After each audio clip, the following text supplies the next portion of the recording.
Well, good morning, everybody, and welcome to Birds Brunch. This is a special look back at the Eagles' previous game coming to you on New Year's Eve Tuesday. So one more day to New Year's Eve. Hope everybody's having a good holiday season. Well, what can you say about the Eagles' 13-12 win over the Buffalo Bills on Sunday? What can you say? Well, there are two ways of looking at it, and I've heard both ways. The pessimist would say, oh my God, their offense didn't do anything in the second half, and it was rather pathetic. And you wouldn't be wrong. But the optimist looks at it and says, oh my God, what a great win over a really good team. And that's the way I choose to look at it today. I think it was a fantastic win. I'm not oblivious to the fact that they didn't do anything in the second half offensively. Punt, punt, punt, punt, punt. Jalen Hurts 0 for 7 passing in the second half, and the defense had to carry them through again. The Eagles won a game where they were outstatted. They won a game in a place that's really difficult to win. In fact, the Buffalo Bills were 26-2 at that stadium in their last 28 games. So I look at it like that. The Eagles find a way to win games. And of course, the big question is whether it's good enough to win the whole thing. And we'll discuss that certainly in a lot of ways. Some people say the Eagles got lucky. Did they get lucky? Well, they got lucky in the extent that Josh Allen missed a wide open receiver, Shakir, in the end zone. But if you look at the play, you look like he was a little rushed on the play. He was a little off balance. He threw off his back foot. So the defense, I think, caused that play more than Josh Allen messed up that play. And of course, you got to look at the important PAT that was blocked by Jalen Carter. And you look at the Eagles made the necessary plays to win that game. So that's the way I look at it today. I'm not going to fall into a trap where you go, oh my God, their offense is terrible. There's no way they can win a Super Bowl with that kind of offense. We'll take things as they come here, but I believe the Eagles can win a Super Bowl with the way they play. They just do enough to win. Whatever it takes to win, they do. And if you want to lament the fact that they didn't score a lot of points, that's fine. I look at it like the other side. That's a tough place to win. That was a tough game to win, and they won the game. So let's look at some impressions that I had during the game. Of course, yeah, the Eagles defense dragged their offense across the finish line. You will see that in a little bit that the Eagles were outstatted every step of the way on team stats. But they did beat an elite playoff team again, 26-2. That's not chicken scratch, man. 26-2 at that home field advantage that Buffalo has, and they couldn't pull it off.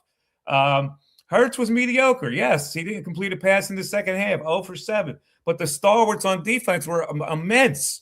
Jalen Hunt with 2 sacks. Epps and DeJean had 9 tackles apiece. Jalen Carter had a sack and a blocked PAT. Bourne was all over the field again. The Eagles with 5 sacks in the game, and that's doing stuff against a pretty good team. The Bills got 2 TDs on 2 straight drives in the fourth quarter with Josh Allen sneaking because of a missed extra point. The game was not tied. So what would you do in that situation? Well, Sean McDermott tried to go for it and end it by going for 2 there, and Allen missed his target. I don't know how many people would have attempted a 2-point conversion there. I never would attempt a 2-point conversion. I would like to extend the game. My philosophy is you can't win or lose the game on one play. There's too much risk and not enough reward. If you lose on one play, you lose. You give your team no chance to win the game at all. If you extend the game, you kick up an extra point there, you're still relying on your team against the Eagles offense, which wasn't doing anything, frankly. So I would not have gone for 2 points there, and Sean McDermott wanted to end it. I don't know what he saw because the Eagles offense wasn't going to really threaten the Buffalo Bills, and maybe the Bills would have had an advantage if the game went into overtime. So that's a talking point for the talk shows this week. The big play, of course, was Allen's turnover after a 50-yard completion to Brandon Cooks. He scrambles right. He attempted to get rid of the ball. I don't know what he was trying to do there. It's somehow he was trying to get rid of the ball on a pass, but Jalen Phillips knocked it out of his grasp. It got kicked backwards all the way about 30 yards, and Jihad Campbell fell on it. That led to an Eagles TD to make it 7-0. And the Eagles would score, actually were lamenting their offense, but they did score on 3 straight possessions in the first half to make it a 13-0 lead. And the turnover margin was 1-0. The Bills lost 1. The Eagles did not turn the ball over. Nick Sirianni, the head coach of this Eagles team, is 43-2 when they win the turnover margin. Now, the Bills' defense was supposed to be bad against the run. They didn't prove to be bad against the run in this game. So you can never tell from week to week. When you look at these stats, you go, boy, you can really run on this team. You can never tell what teams' biorhythms are going to be up and what teams' biorhythms are going to be down. So here are the two questions that we have to ask now after all this has been processed. Number one, is this offense good enough to win? I'm talking about in the playoffs, where you have to outscore some teams, or maybe you don't have to outscore some teams. Maybe this defense is good enough where you don't have to have a lot of offense to win games. And that's, I think, what the Eagles are going to rely on. If you play the 49ers or the Rams, you think their offense is really percolating. The defense may have hold that down. Maybe you only need 17 points to win a game. Maybe you only need 20 points to win a game because of your defense. So that remains to be seen. That's a question that we have to ponder this week. And also, now that the Eagles are in this position, they have a chance to get the number 2 seed. All they have to do is win next week against the Commanders and then have the Bears lose to the Detroit Lions, and you get the number 2 seed. To me, that's a tremendously favorable outlook. If you get the 7th seed, that is an advantage for your team to get the Green Bay Packers on your home field rather than the Rams or even the 49ers on how it shakes out in your home field. So, yes, I would play my starters against the Commanders. So let me bring in my producer, Mike Warren, because, Mike, I want you to answer this question right out of the chute, and we'll open it to the chat, of course, the comments. I want to know from the people what they think the Eagles should do next week. Play the starters and try to get that number 2 seed because it's a 1:00 game, so you have to play the game. You can't wait for a result. And is the offense good enough to win after what you saw against the Buffalo Bills? What do you say, Mike? They got to play the starters, Mike. They got to. This team has a lot to prove still. Offensively, they have a lot to prove, not just to the media or to the fans, but to themselves. They need to show that they're a team that is capable of going back to the Super Bowl, that they are in that same echelon, that same sentence as the Kansas City Chiefs, where you run it back, you have a good core, a good group of guys, good leadership, and you're able to win games as a result of that. The Bills game was a clear, the defense set the tone with punch in the mouth. I want to see that from the offense at some point. When is this offense going to punch somebody in the mouth? At some point, we're going to need to see it. Hopefully, it's against Washington this week, and I think you do that by playing the starters, getting back to the under center packages that worked, play action passes. This team is really good under center. They need to rely on it more. All right, so your theory is that you have to play not only to keep yourself in line for the number 2 seed, but also to get your offense percolating as you go into the playoffs, get a little confidence on what you can do offensively against the get-well team. You can put up good stats against that Commanders team. Absolutely. I mean, for first things first, it's getting your ground game back on track. And then after that, everything else opens up. The RPO, the play action, the RPR. Jalen is who Jalen is. We know that. But Saquon Barkley has shown that he can be a physical runner behind this lamented offensive line that hasn't been as strong as what they used to be. So rely on Tank, rely on Saquon. Let's get the ground game going, and then you'll see the middle of the field open up like it did in weeks past. All right, so I'm going to throw that question out to the people who are listening and watching the show right now. Would you play the starters against the Commanders and try to get that number 2 seed, but also to get your offense going as you go into the playoffs, or not? We already have a comment. Did they get lucky? This is from Jay Sporman. Did they get lucky, or were the Bills unlucky? There's no such thing. The Birds did enough to win. And that's the way I look at it. It is amazing when you finish a game, the people that look at the negative first rather than the positive. That was a great win over the Buffalo Bills. The Bills came on strong at the end. They weathered the storm there. And yeah. Did they get a break? They got a break, but it was influenced by defense, I thought. Josh Allen throwing off his back foot wasn't really secure with that throw in the end zone. Right. I mean, one of my favorite sayings in baseball is that, the other guys are getting paid too. In sports in general, right? Like they're getting paid to make plays as well. The Bills didn't make more plays than the Eagles down the stretch. That's what it came down to. And our good old friend, number 5, Donovan McNabb, put out a nice little video tweet on his Twitter of him accomplishing a very similar pass to Brent Selleck for his first career touchdown pass late in a game to secure an Eagles win. And I believe Donovan tweeted and said something along the lines of, same ball that Josh Allen missed earlier today. So, you got to make plays. So Donovan would have made the play. Yeah, that's basically what he's saying. Yeah, 5. Loving to keep it on him. Yeah, Donovan. Okay. Now, Jay Sporman says, get right game? No way. You take the free bye week because you can still beat Washington with the backups. But that's kind of missing the point. Then you're giving up on the 2 seed. And if you get the 2 seed, you play Green Bay. If you get the 3 seed, you play the Rams or the 49ers. Yeah, Mike, I don't want San Francisco coming into Lincoln Financial Field. I just don't want that. That's a team that lines up perfectly with the Eagles. You look at what Green Bay's gone through, the trials and tribulations, the injury bug. Yeah, they've got a good backup quarterback, but he's also banged up along with their starter in Jordan Love. So you got to find a way to get the Packers into Lincoln Financial Field by any means necessary. I totally agree, man. And Mark Fike is chiming in. Yes, play the starters if the number one seed loses in the playoffs and the Eagles are the highest seed remains, then they get home field in the NFC title game. Well, they're not going to get the number one seed, but if they get the 2 seed and the 1 seed does lose, then obviously you can get home field advantage. The number one seed is going to lose, though. I don't know. Maybe not. I think what the Eagles have rolling right now and what they have rolling at home in the playoffs is really what I'm referring to, because offensively, there's nothing rolling. Defensively, we know what they are. But it's tough to play at Lincoln Financial Field. That's no secret. And I think that this team is going to benefit from that more than some others in years past. All right, let's look at some team stats and some individual stats here. First downs, the Bills 20-11 advantage. When you look at these stats, you go, how the heck did the Eagles win this game? Third down efficiency, the Bills were 6 for 15 to the Eagles 3 for 13. Total plays, the Bills ran 73 total plays to the Eagles 54 plays. Total yards, 331 for the Bills, 190 for the Eagles. They both had the same number of drives, 11. Yards per play, the Bills had 4.5 to the Eagles 3.5, passing 211 yards to 108. And the rushing attempts, 100. They got 120 on the ground to 82 for the Eagles. Penalties were about the same. Turnovers, that was the big one. They lost the one turnover. All right, let's get some individual stats now for your Eagles. Jalen Hurts, 13-27 for 110, a QB rating of 71.5. Not a great night for Jalen Hurts, and his average per throw, 4.1. Saquon had 19 carries for 68 yards for a 3.6 average. Again, nothing special.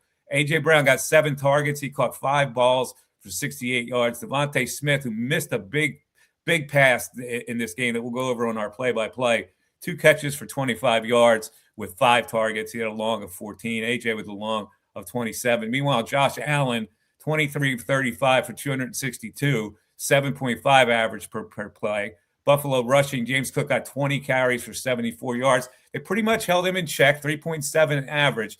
The big thing, Josh Allen, 7 carries for 27 yards. It was not as explosive because he was nursing that foot injury. And you can tell it wasn't the Josh Allen that of old that the league has seen. And so the Eagles got a break with that situation as well. So let's now get to Nick Sirianni. Nick talking after the game on beating Buffalo kind of had the same spin that I had, which is it's a great win when you win in the NFL, especially when you win against the Buffalo Bills. There's Nick Sirianni on beating Buffalo. You got to give yourself points when you win football games.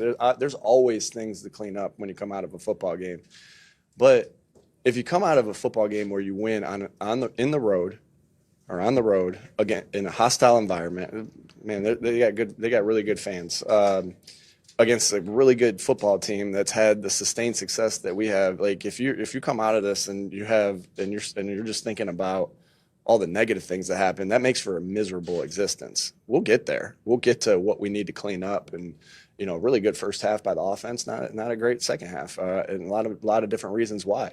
But I'm never gonna. Winning's hard in this league, and I'm always gonna enjoy a win. And then I'm gonna be really hypercritical on myself first and foremost, and then the rest of the guys after that, and the coaches. So yeah, you feel great. As you're listening to Nick talk, we just got another text. August Drums text. I really dislike our head coach. Not to be negative, but man, he rubs me the wrong way. I know. I don't get certain people. I don't know how that innocuous soundbite could rub people the wrong way. That he rubs you the wrong way. That you really dislike the coach at this particular stage.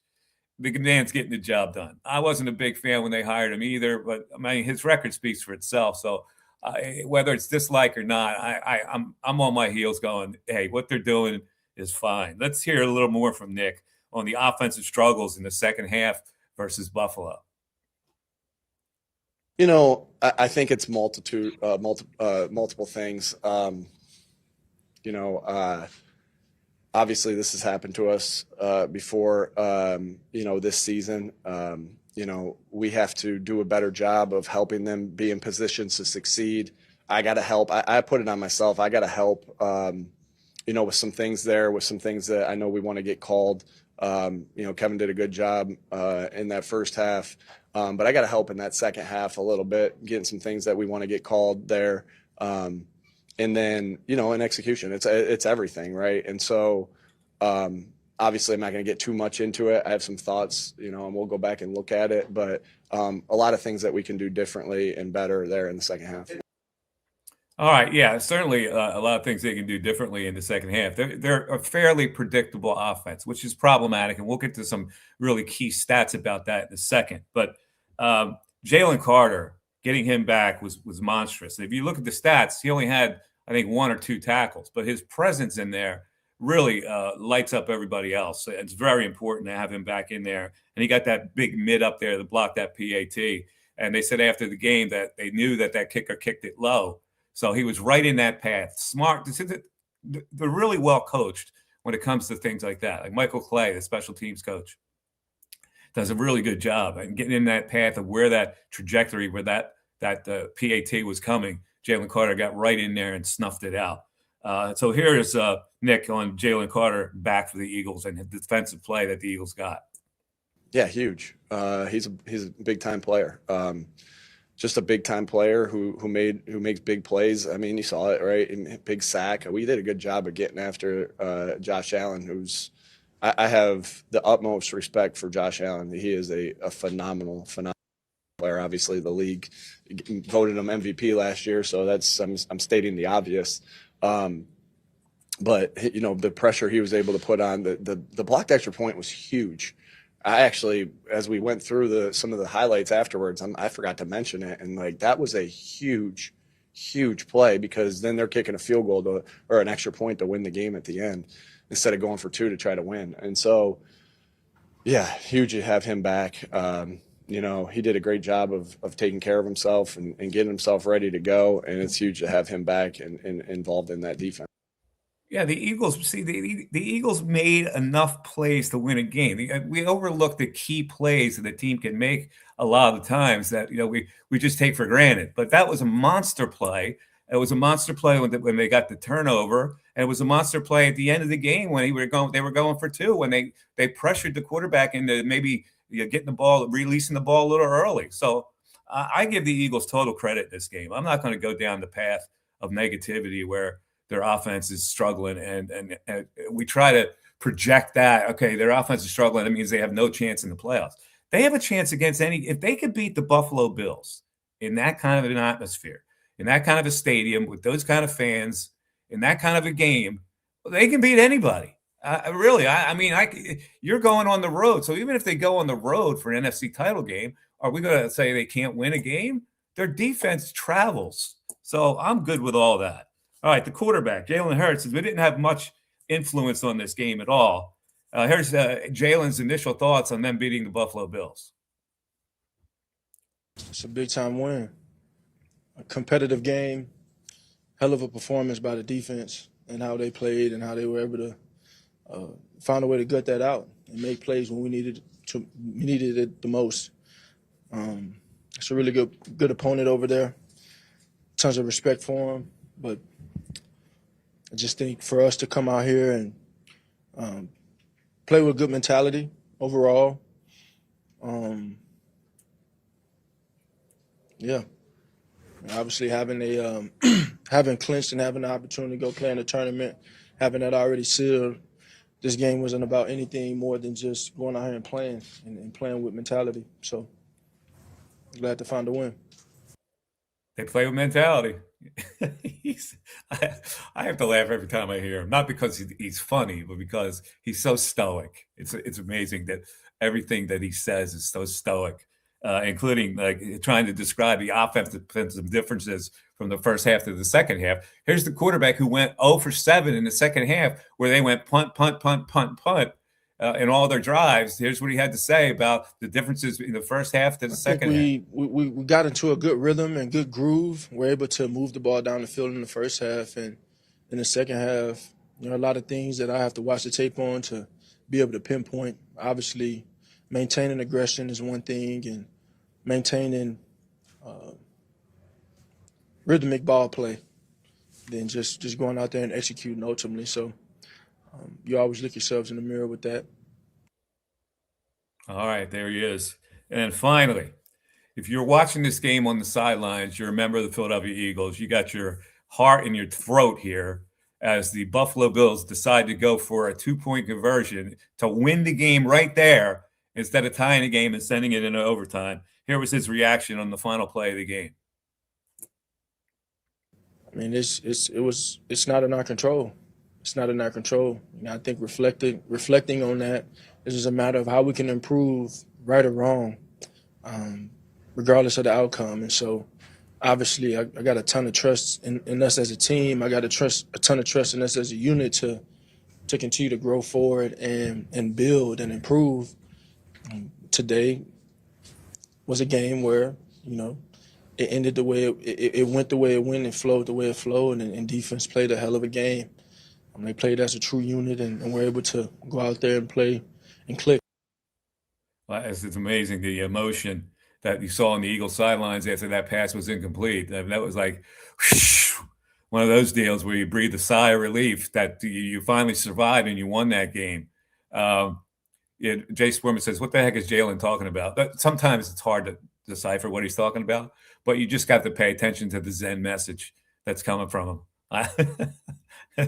Steve Savino says, "Yes, Mike, it was a hard-fought game. You're going to have these types against a really good team." And yes, that's exactly what I say. You're going to have hard-fought games like this where it doesn't look like your offense is doing anything and you don't earn a victory, but you get the victory anyway. That's the sign of a good team, in my opinion. All right, so there you go. I'm good on that. Now, the Eagles' offense is going to become somewhat predictable. We can't get around the fact that they're somewhat predictable. And there's a stat. Let me bring Mike Warren, producer Mike Warren, in again. Mike, talk a little bit about the Eagles lead the league in a particular play here, which is a successful play, but which also makes them very predictable. Yeah, absolutely, Mike. I got to give credit to Dennis Stellman on Twitter for this because he's been on it all year long. He's one of those guys that makes those efficiency charts in terms of plays that work and plays that don't. But the Eagles this year, they lead the NFL after Week 17 in hitch routes run on their passing plays. Now, a hitch route, just for the record, for the people who don't know, a hitch route is a short pass where the receiver runs straight down the field and abruptly stops and comes back to the ball. Right. And the Eagles run that more than any other team in the NFL. They run that on 28% of the plays called on third downs alone this season. So when it's third down, their receivers 28% of the time run a hitch route. That is predictable. The next closest team to them that does so on third down is the New Orleans Saints. That is not a good football team. So there are some trends there offensively for the Eagles this year that they're startling. Comparatively across all the other Sirianni and Hurts-led offenses on third downs, the Eagles have ran hitches the most this year in 2025. In 2023, they ran hitch routes at 23% of the time, and in 2024 it was 20% of the time. This year on third down, as we mentioned, 28% of the time. It's bad. It's predictable. Right, so let me ask you, is that good or bad? Because it works.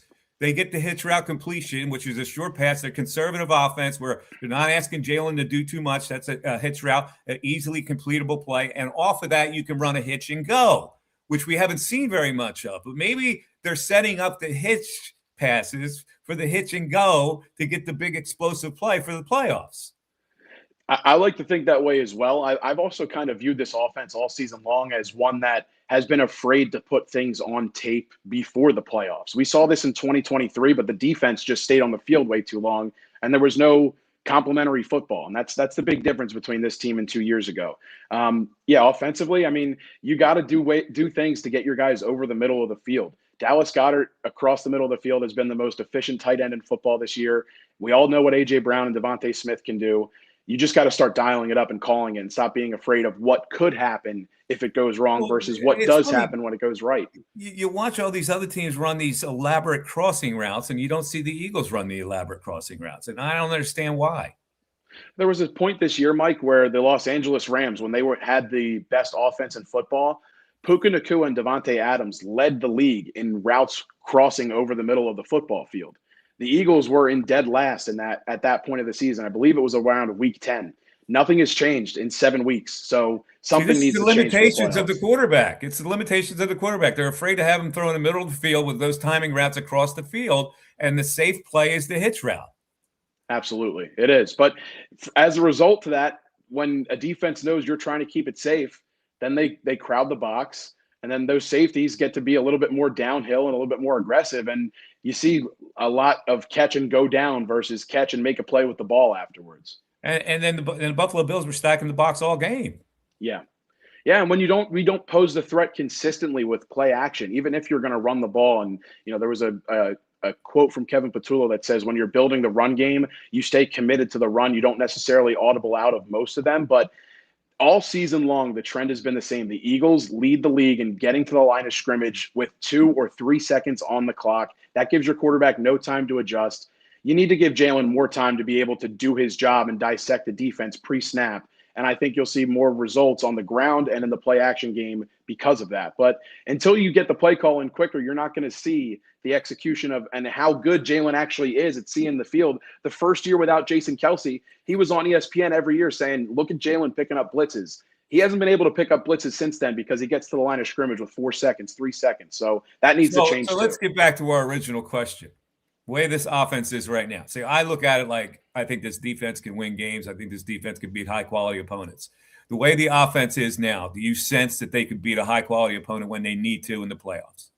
I do, because if they stick to the things that work and the counters of those play action plays that work, they will beat good teams.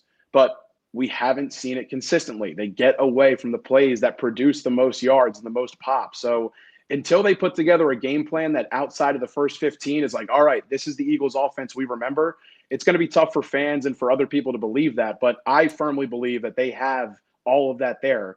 They're just, I don't know, they're scared to put it out there too early for the playoffs. I'm not sure. Let's go to our comments because J.S. Poorman or Jay Sporman, whatever he is, regarding the run game, seems to me there's 2 issues. One, it's easy to read pre-snap when they're going inside zone and the D knows it's coming. And 2, the offensive line has struggled, especially Juergens and Steen. Well, Juergens did get an All-Pro nomination, so I don't know how much he struggled. There have been times when he has struggled. And Steen, we haven't really lauded him all year, so maybe he is struggling. The defense is like the giving tree, Steve Curran says, giving and giving until there's nothing left, and in the end, still giving. All right, well, that's good. I guess that's a good thing because in the end, they're still giving when other teams aren't giving. It's mindset. That's a mindset and a culture thing. Absolutely. There is no way that Sirianni is holding off the whole season, ticking AJ off just to be fresh for the playoffs with nothing on tape. So is he suggesting that they're going to play their starters in that last game? Yeah, and I think he's also suggesting, to my previous comment about the coaches being afraid to put things on tape. I mean, AJ just had another 1,000-yard season, so we're well in the rear view of him being frustrated. And I think that storyline is well past. But yeah, I think that this team has everything in their pocket to be able to make another Super Bowl run. You just got to use those pieces that got you the one last year. Jay Sporman, the Bills knew exactly when to stack the box. The Birds are way too predictable. They are very predictable. Steve Curran comes back with, I think my most hated play is the 2nd and long, and they go for a 20-yard pass, which fails 9 out of 10 times, setting them up for 3rd and long. Well, 2nd down is a down that you really want to try that explosive type play. So it's just a matter of hitting it every now and then.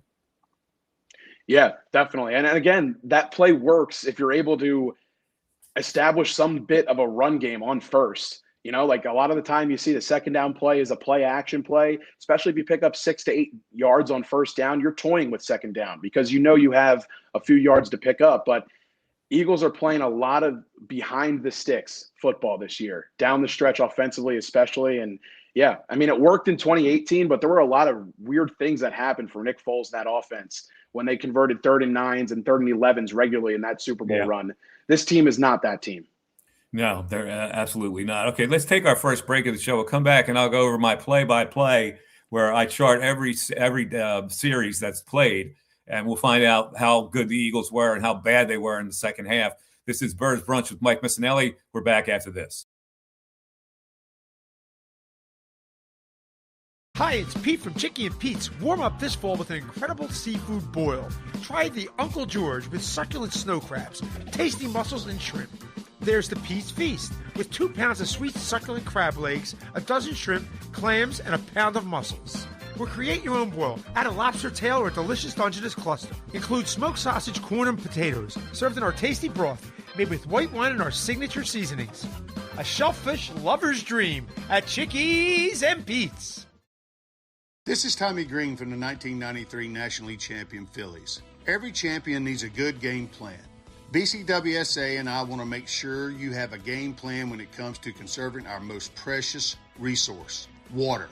Whether you're washing dishes, brushing your teeth, or watering your garden, there are ways you can save water and save money. Visit bcwsa.net for tips on conserving water. BCWSA, proven. Think banking hasn't changed? Think again. At Penn Community Bank, we've been helping communities thrive for 150 years. From our nationally recognized Access Checking that offers the peace of mind of no overdrafts, to student and free checking plus options with perks that will make you wonder what you did without them, like early direct deposit, overdraft grace, and Zelle. Learn more at PennCommunityBank.com/products. Penn Community Bank. Here we grow. Account and feature terms, restrictions, and conditions apply. Ask for full details. Member FDIC. Flawless occasion begins at the Capitol Grill. From the moment you step into the Capitol Grill, located in the heart of Center City, the experience is one of comfortable elegance. Whether you're looking to host a private affair, a perfect lunch stop, or dinner destination, start your occasion at the Capitol Grill today. Visit thecapitolgrill.com or call 215-545-9588. That's 215-545-9588 for the Capitol Grill, Center City. The Peruzzi Automotive Group on Business Route 1 in Fairless Hills is looking for auto techs, all skill levels. Here's a chance to work for a locally owned family business that offers many benefits. For more information, call the service director, John Damarotis, at 215-943-6200. That's 215-943-6200, or visit any Peruzzi service department.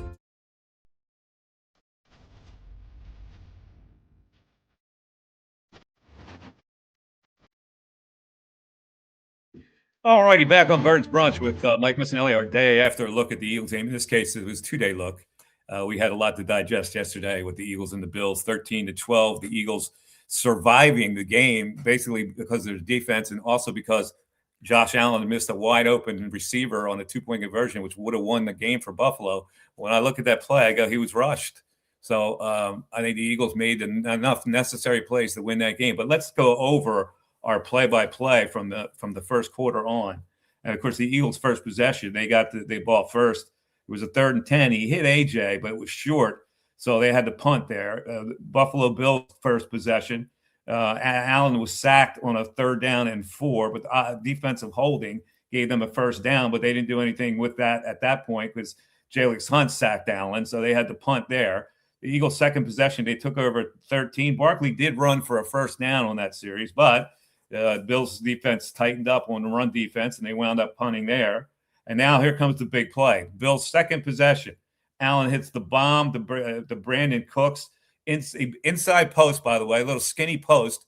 He beat Cooper DeJean on that play. Got it to the Eagles' 30-yard line. But then in the next play, Allen gets sacked. I don't know what he was trying to do. He rolled right. He was in desperate situations. Made an amateurish play, really, because he was fumbling the ball, was trying to get rid of it, pass it, or whatever he was trying to do. It got knocked out of his hands by Jalen Phillips. The ball got kicked down the field and got recovered by Jihad Campbell at the 45-yard line of the Bills, and the Eagles were able to punch it in from there on their next drive. Hurts to A.J. Brown for 14. Barkley had a 3rd and 1 run for a first down. He got it to the 2. Then he got it to the 1. And then on a play-action fake, Hurts hits Goddard in the end zone with 35 seconds left in the first quarter to go up 7-0. The Eagles then would get another punt from the Buffalo Bills, and their 4th drive, they took over at the 22. They converted a bunch of 3rd downs on this drive. 3rd and 4, Hurts to Smith in a tight window to the 40. 3rd and 10, Hurts scrambles out of trouble, rolls right, and hits A.J. at the Buffalo 42, which has been a pass that he's been able to complete all year long. When he scrambles right, he usually finds A.J. Brown. It's amazing the connection they have on those plays. Then at 3rd and 12, a penalty on Matt Milano. gave the Eagles a first down. So they got a first down to Buffalo 35. Now, in this series, there should have been a PI called against Brown, but they didn't call it. It was at the goal line, no call. So 3rd and 9, short to Goddard, and that stops the drive, and Elliott kicks a 47-yard field goal. So they're up 10-0 at that point. They get another punt from the Bills. So, again, the defense turning them over. Jalen Carter got the sack on that particular series, and Blankenship had a monster hit on that series where he came up and racked the running back. So the Eagles took over at the 31. Barkley for 9, Barkley for 16, got it to Buffalo 46. Then Barkley got it to the 42. Then short pass to AJ. Then Devontae to the 15, and that led to a field goal. That drive stalled, but the Eagles go up 13-0 at halftime, and you're looking like, okay, well, this could be one of those games where the Eagles defense just shuts Buffalo out. It looked like it was going to be one of those games, or one touchdown in the second half would really secure this game. But the Eagles did not get that. The Bills in this game, by the way, would have 7 possessions and 5 punts in a sequence there. And they punted on their first series of the second half as they deferred. They got the second half kickoff. They punted. Then the Eagles punted. And then the Bills punted. And then the Eagles punted again. And then the Bills took over at their own 32-yard line. They had a drive going. First down at the 42. And Allen bomb up for grabs was caught by Shavers at the Eagles 7-yard line. Then complete to Shakur at the 2. And then 3rd and goal at the 3. Cook got stopped for no gain. And then on a 4th and goal, Allen scrambled and got stopped at the 1-yard line. Zach Baun making the stop there. So that was tremendously key. And you wondered if the Bills were ever going to score. They squandered that particular possession. But in the 4th quarter, after a couple more punts, Shakir got a good return on the Buffalo possession. They started their drive at the 46-yard line. They get a first down at the Eagles 30 on a Cook run. Shakir got a pass to the 12. Then Johnson moves the ball to the 3-yard line. Then he was stopped, no gain. And on a 3rd and 1, Josh Allen quarterback sneak for the touchdown with 5:11 left. The PAT was blocked by Jalen Carter. So it's 13-6 at that point. Would that come into play? Well, you're damn right it would come into play. That blocked extra point would really come into play. The Eagles, they couldn't do anything on the next possession. And a 3rd down and 12. They threw incomplete to Devontae.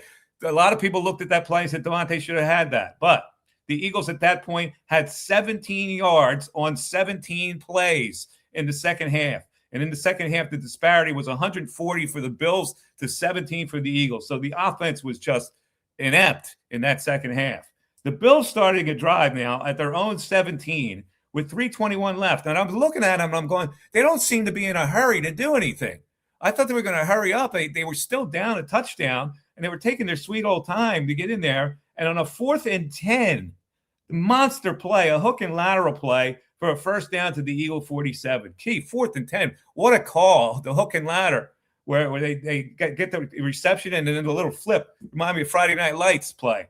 They get it to the Eagle 47. Then Allen gets down the middle to Cooks to the 10, and he scrambles to the 3 with 23 seconds left.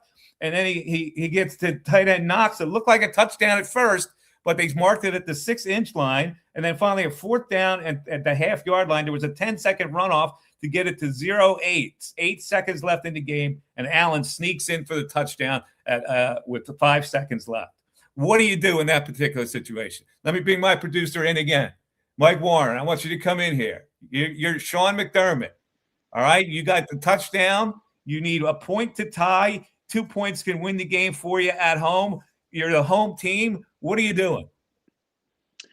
I'm going for 2. I'm trying to get off the field. I'm trying to get my guys in the locker room and ride that momentum of what they were accomplishing of late. You know, keep riding the hot hand. It seemed like they could do no wrong when you're dialing up hook and ladders and they're working for you down the stretch. You got to keep on pushing forward. And as Jalen likes to say, stay on the attack. And that's what the Bills were trying to do. I mean, Sean McDermott has been in this game long enough. He knows that sometimes when you go to overtime, that little lull period in between, a couple words can be said and things can flip back in the other team's favor. So I think he was just trying to get his guys in the locker room and ride that momentum of a potential walk-off win. I could not disagree with you more, brother. And that's the beauty of having a show like this. I could not disagree with you more. The Eagles were doing nothing offensively, and you had momentum offensively. So the safe play is you extend the game, because when you extend the game, you have the edge instead of you relying on one play where they may be able to stop you and then the game is over. Right. Yeah, I'm a 2020, hindsight guy. I mean, looking back on it, you'd like to send the kicker back out there, especially because you're the home team. So I see both sides of it entirely. I think I just play a little bit too much NCAA football 26. So that's where I get my guts and glory from. Yes, the way I look at it, and I frankly, I would never do it for any situation. I would always tie the game because the way I look at it, you've got 22 players if you go in overtime. You only got 11 if you're trying to complete that pass for the 2-point conversion. So I'd rather rely on my whole team. With offensively, I could still do some things in overtime, and defensively, if I know I've been stopping the Eagles, I have a cushion. That's the way I looked at it. So I thought it was a mistake that he went for 2, and as it turned out, I mean, I was right, but not because I'm not clairvoyant, but that play was wide open, and they very well could have completed that pass, and the Eagles would have lost the game there. But I would have kicked it. Yeah, I think it worked out in the Eagles' favor, like we talked about earlier. Part of the game is also the other guy's got to make plays as well. And yeah, Shakir looked like he was wide open. Allen just missed him, and it works in the Eagles' favor. And I like that comment earlier. There is no luck. There is no. It is what it is, man. Like, they went for it. You got to live with your decisions. You made your bed. Now you got to sleep in it. Yeah. All right. Let's see. Steve again checks in. If in Buffalo, definitely taking the extra point and going into overtime. Yeah, you're home, and it's almost like baseball. When you play for the tie. Because you have the last at bat. Going into overtime, like Mike said, the Eagles' defense has been out the entire second half, and their offense has done nothing. So maybe you're working against the tired defense. But it went the way it went. Sean McDermott said, I'm going to try to end it right here. We got the momentum. It just didn't work. Josh Allen wasn't himself. He just wasn't himself in that game. He did get pressured on that play, threw off his back foot. He rushed that throw instead of waiting and stepping into it. Mike, I think the Eagles saw a lot on tape this week. You were giving credit to, the specialist coaches. The defensive back coach for the Eagles and Vic Fangio's staff, their just incessant ability to pride themselves on going after the football. That was a violent ripping of the football out of Josh Allen's hand. Every time they were able to see it free, they saw something on tape, they saw something that was there, and they went after it. And I think that's something that makes this defense a little bit more special than some of the other ones in the NFL. All right, let's go back to that play of the game. My play of the game and non-play of the game are the same thing. I don't know what Allen was trying to do on that play, but he got the ball stripped from him, and it got kicked all the way backwards. And Jahad Campbell recovered for the Eagles. Just a tremendous momentum play for the Eagles defensively because they had just completed the long pass to Brandon Cooks, and they were at the 30-yard line. So that was a faux pas by a veteran quarterback. Yeah, I mean, Josh Allen has this ability, not just late in games, but he creates. He makes things happen when there's nothing there. Him and Patrick Mahomes are in the same kind of echelon where, when things break down, they're at their best. But it wasn't the case necessarily in this game until those final 2 drives because there were a lot of broken plays and a lot of green helmets in his face throughout the course of the game. So, yeah, he had his moments. He was able to find Brandon Cooks and, give him a little – shout out, a blast from the past there, beating the Eagles secondary. But yeah, Josh Allen is who he is. He's the MVP for a reason. You hear Nick giving him his praises. This guy's the best quarterback in the NFL. The Eagles made it hell for him, and that is awesome. All right. Regarding next week and what the Eagles should do, and the 2 major questions we have out there, and I'd love for people to comment on the 2 major questions we have out there. One is, should you play the starters the whole game against Washington? Because if you win the game and the Bears lose, you get that second seed, which I think is really important. You're going against the 7th-place team at that point, which is the Green Bay Packers. And secondly, is this offense good enough to actually entertain thoughts of a Super Bowl championship? Let's see. In my opinion, August Drums puts in, my opinion, the starters should at least play a half. The 2 seed is still there for the taking. Well, if you play the half, you got to play the whole. Why would you play a half? That's not going to do anything for you, right? You got to complete the game. So you're maybe he's suggesting that you'd be ahead like 24-0 in the first half, and then you could rest your starters. But still, you can't assume that you're going to be ahead 24-0 in that first half. There's nothing that this offense has done this season to where anyone, coaching, players, feels comfortable leaving after halftime, regardless of the lead. And that's not a slight at the defense because we know who they are, but this team has to show offensively that they can put 4 quarters together. They haven't done it all year, and the other playoff caliber teams have at least one game where they say, hey, we put up 40 points. We scored 2 touchdowns in a quarter. It's been a long time since we've seen this Eagles offense, again, punch somebody in the mouth, Mike. The defense has done it all year long. They want that Broad Street Bully mentality. Why can't the offense get the Broad Street Bully mentality as well? They had it last year when they were a running identity. You can be that way through the air as well. So they just got to find it. I don't know at this point, the way their running game is, I don't think that there's any magic that their running game is going to be unleashed to the point where they can do the same things that they did last year. Right. I think that people are on to them. They're programmed to stop that running attack.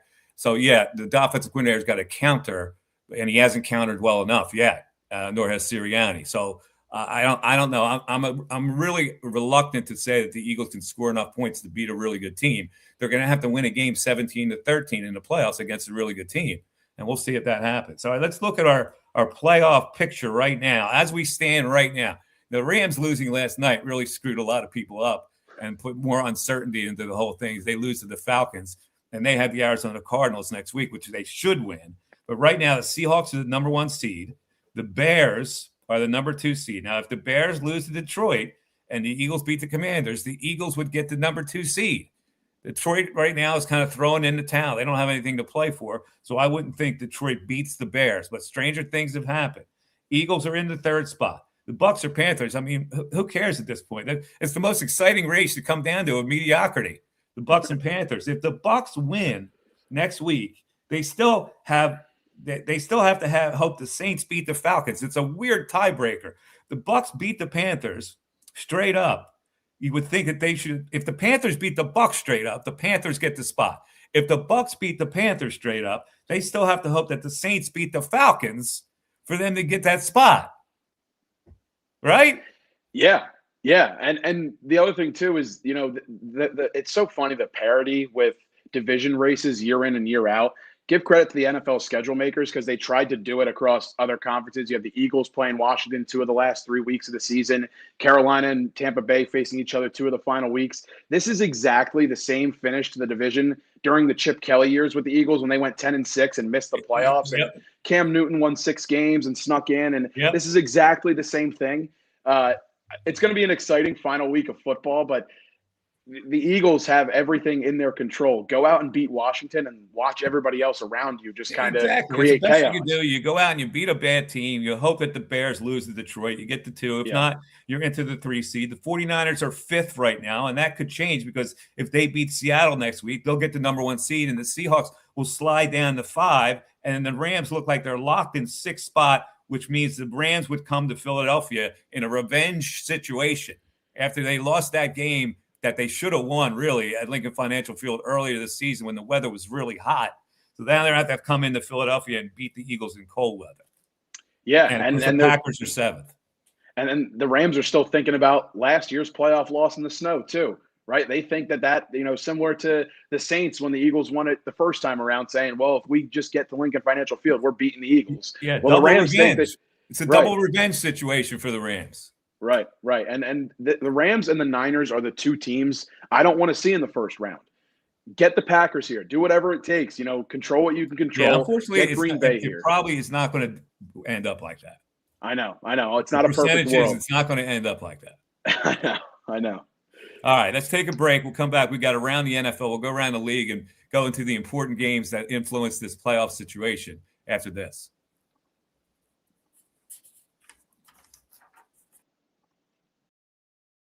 Hi, it's Pete from Chicky and Pete's. Warm up this fall with an incredible seafood boil.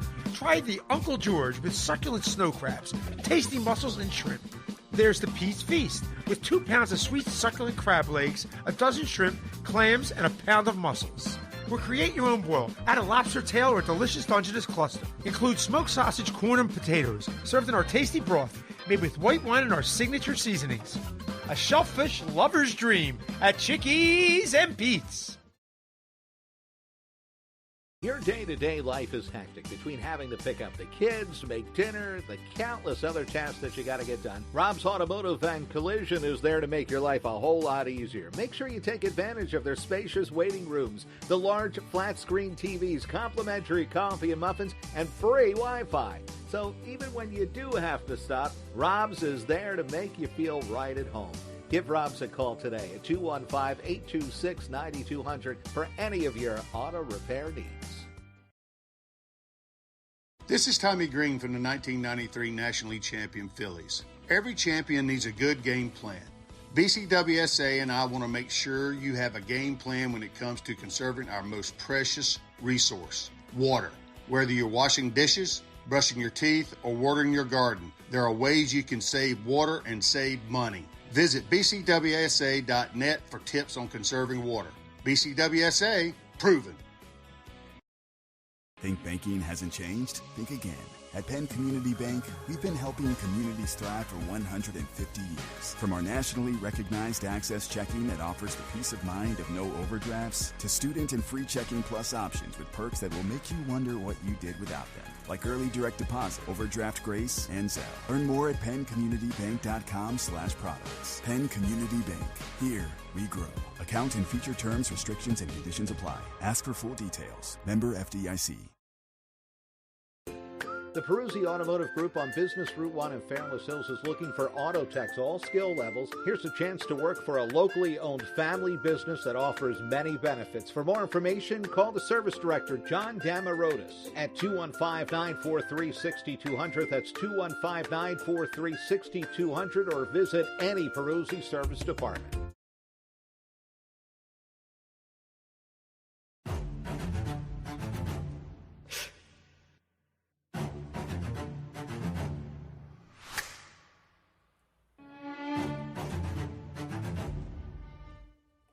All right, we're back on Birds Brunch with Mike Missinelli to look back at the Eagles game, and now we turn our attention to what happened around the league. It's called Around the NFL. Let's start with the Dolphins and the Buccaneers. The Buccaneers on a 3-game losing streak going into Miami, and in this game, rookie quarterback Quint Ewers for the Dolphins throws for 172 yards and 2 touchdowns, including a 63-yard toss for his first career touchdown. And Miami at 7-9 beat the slumping Tampa Bay Bucks at 7-9, the 4th straight loss for the Buccaneers. Of course, they can still clinch their 5th consecutive division title and 6th straight playoff berth in a mediocre division by beating Carolina, also having the Saints beat the Atlanta Falcons.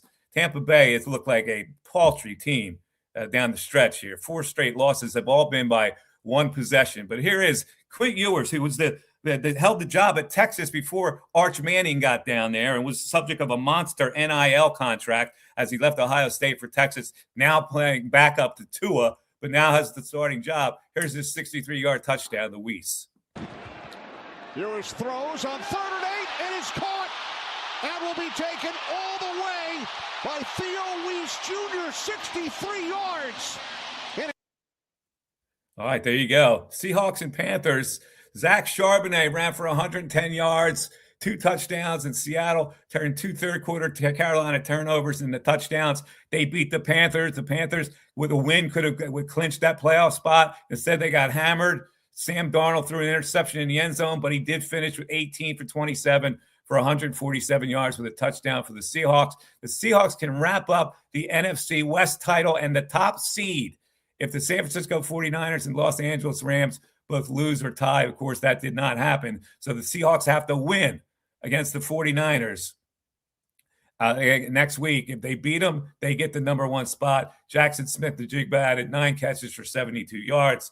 Big play in this game, a 17-yard TD pass from Sam Darnold to A.J. Barner. With a traditional fullback, running back look, and Darnold's going to throw it. Hits his open man. It's Barner cutting it for the touchdown. The Seattle offense has come alive. All righty. Now let's go to the Cleveland Browns and the Pittsburgh Steelers. Boy, Pittsburgh traveling to Cleveland needing a win or a loss by the Ravens.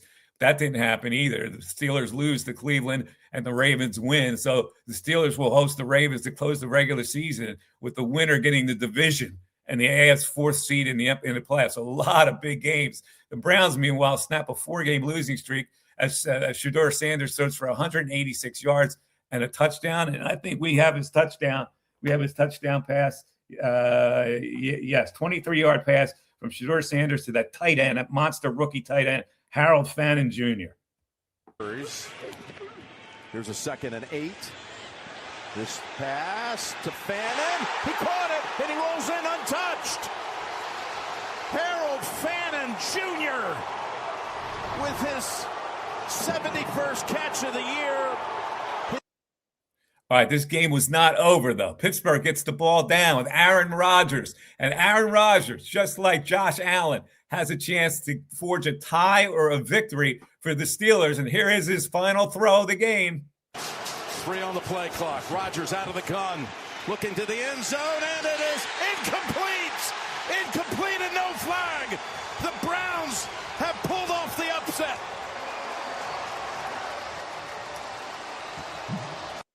What an upset it was, by the way. That line was a little fishy. It was a 3-point line. Pittsburgh was only favored by 3 in that game. And when I did the podcast last week with Anthony Sanfilippo, that was his pick. I said, Andy, you better watch. That line looks a little fishy.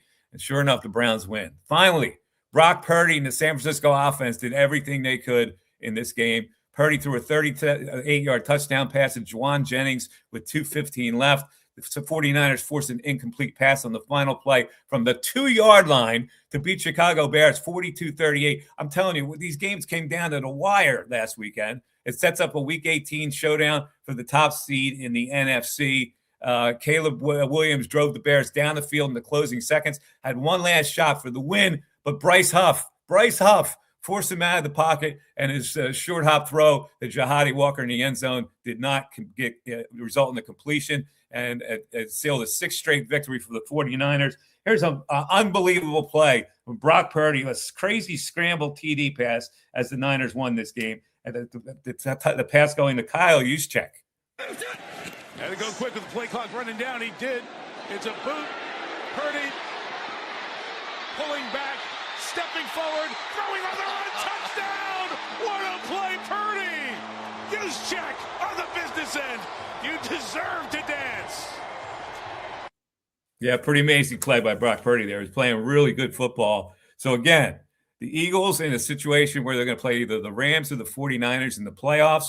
We worry about a couple things. We worry about, is the offense good enough to win? They didn't show it against the Bills. It was very disappointing, but it was a great win nonetheless for the Eagles. And now they play the Commanders. Should they rest the starters?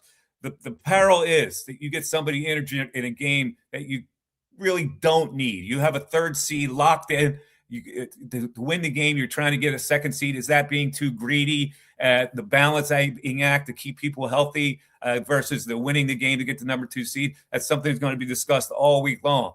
But that's about going to do it for Birds Brunch today. Thanks for watching. Thanks for listening. You can catch this replay on all the podcast networks right here on the On Patterson Network. For Mike Warren, my producer, did a bang-up job today. Nice job, Mike. I'm Mike Missinelli. Thanks for watching, everybody. Birds Brunch, and we'll catch you next week for the finale. Bye-bye.